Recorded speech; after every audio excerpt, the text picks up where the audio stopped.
Syria. Let's bring in Democratic Congressman Ted Lieu of California right now, a member of the Foreign Affairs Committee and a former active duty officer in the U.S. Air Force. Representative, great to talk with you again here. You heard our discussion there with Bill Neely. This about the comments made by the U.S. ambassador to the United Nations, Nikki Haley, and she's saying that it set the chemical weapons capability of Syria back by years. She also said there should be no direct talks with Bashar al-Assad. What is your view on her statements? Thank you, Richard, for your question. Having served in the U.S. military, I'm not opposed to the use of force, but I am opposed to the unconstitutional use of force. And our Constitution does not allow the president to engage in acts of war without congressional authorization. And while Assad's chemical weapons use was horrific, Congress never authorized the U.S. to attack a country that has not attacked us. This is further example of Donald Trump and his administration not following the Constitution and not following the rule of law. Why is this attack different than the first attack he made? It is not. The attack last year was also unconstitutional. And by the way, the attack last year had no effect on Assad. It did not deter him because he used chemical weapons again. With airstrikes this time, it looks similar to last year. Not clear that Assad would be deterred by this strike either. So I was asking you at the start of this, Nikki Haley saying this afternoon on CBS, yes, number one, that there should no direct talks, as well as to set back the program of Syria by several years, or years, to be more specific. Do you believe this is the case, number one, on the years, and number two, do you believe that we should have direct talks or not with Bashar al-Assad? I certainly don't doubt our administration in saying that some of Syria's chemical weapons capacity was degraded. But let's look at the strategic consequences of what happened. Assad is still in power. Russia is now going to give more weapons to Assad. They're going to get closer to Assad and support him even more. There is still no Syria strategy from this administration. And in terms of talking with Assad, it makes it much harder to negotiate a peace when you just struck a country that has not attacked the U.S. Well, it was suggested yesterday by Representative Barton, I was speaking out of Texas, that the president should work with Congress, both sides, it appears, to come up with a more cogent strategy. What should be the solution here based on your criticism of what has been done so far?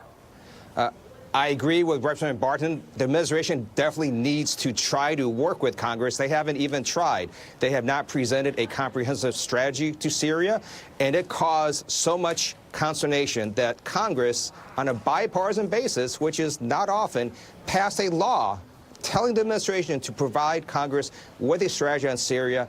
That was due February. The administration ignored it, and they still don't have a strategy.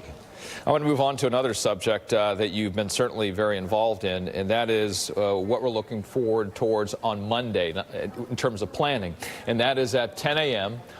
There will be the requirement for the president's counsel lawyer to provide a list of who are his clients, right? And that's going to be tomorrow, 10 a.m., I believe, is the deadline for him. The question I have for you on this, when you look at this entire investigation on the president regarding his relationship, question, obstruction of justice, Russia, all of this certainly something that you're very used to talking about. When we look at the Mueller investigation itself, what do you expect to happen? The New York Times saying that President Trump sees the inquiry into Cohen as a greater threat than special counsel Mueller. Last month, Congresswoman Kathleen Rice and I wrote a letter to the FBI asking them to investigate Michael Cohen, as well as the National Enquirer, because they were making payments to silence women who had negative stories about their affairs with Donald Trump in a presidential election. And that is a violation of our campaign finance laws. And it's important for the American people to understand this is a separate investigation. It is not related to the Mueller investigation. That's why it's being done by the U.S. Attorney's Office for the Southern District of New York. And this investigation is going to keep on going regardless of what happens with the Mueller investigation. At the top of our show, we're playing some of the reaction regarding the new book coming up, James Comey, FBI director. You've seen the criticisms of the book and at least the reactions to the previews of the book, I should be more specific. And that is that this is a little bit too much maybe for a former FBI director to be doing. Would you agree with that? So I'm not going to do what the Republican National Committee chairwoman did and talk about a book I have not read. But what I will say is I did interview James Comey as part of the House Oversight Committee in 2016 when he came to Capitol Hill. And while people can disagree with Comey on his policy decisions, his integrity is rock solid. And there's nothing to lead anyone to believe that what Comey is saying is not true. So you're among those that are defending him? I have to read the book, but to your question as to whether his book may have been, for example, too salacious, you know, the president is setting fire to the republic, and I think it's quaint for some people to say, oh, maybe some people shouldn't use some harsher words. I think Comey should say like saying in his book, and I look forward to reading it. I was just looking out forward towards the very issue of this topic we're talking about. There's some 300-plus former DOJ alumni that are signing a petition saying that Congress should do something to offset any attempt to fire Mueller or Rosenstein, and the number is growing. And Paul Ryan today on Meet the Press was saying there is nothing that Congress should put in writing because he doesn't believe that the president will indeed or has any intent to do that. What was your reaction to what the speaker is saying? Right. I'm disappointed that while other Republicans who are retiring have grown a spine, Paul Ryan still has not. He is still enabling Donald Trump.